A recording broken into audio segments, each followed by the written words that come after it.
video in Google Drive, just sign in your Google account, and there are these dots.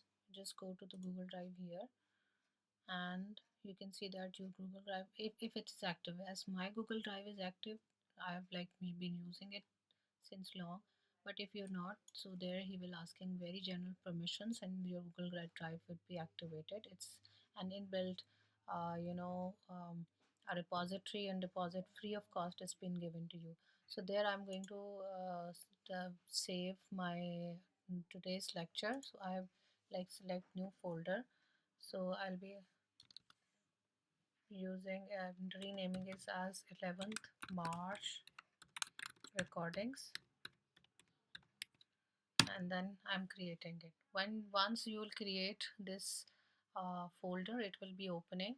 And now what you need to do, that you will have to upload a lecture over there. Open that folder, fine, and then you can see that drop the files here simply, or use the new button. So either of the way you can use it simply. So file upload, just right click it, file upload. It will directly go to the repository of your device, whether it's a phone or it's a laptop.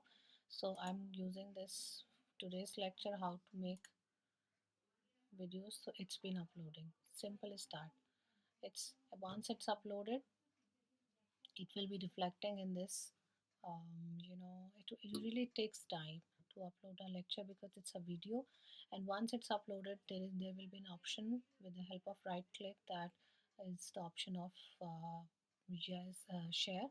And what you can do, that during that activation of the button of share, there will be an option anyone with the link.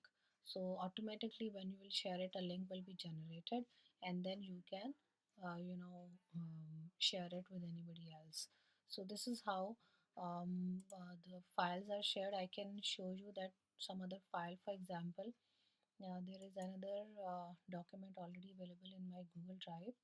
So let it be uploading. For example, this is the, so there are three dots. For example, I'm just clicking these dots, and then there is an option of share, copy link and share. So I'm like copying the link, and then I'm going to paste it in my WhatsApp, or to share it. So this is how the things are. Simply paste that link. You can share the data, and you can copy the link here, and then you can paste it in the Google form which has been given to us for the attendance record and the lecture recording. This is how that Google Drive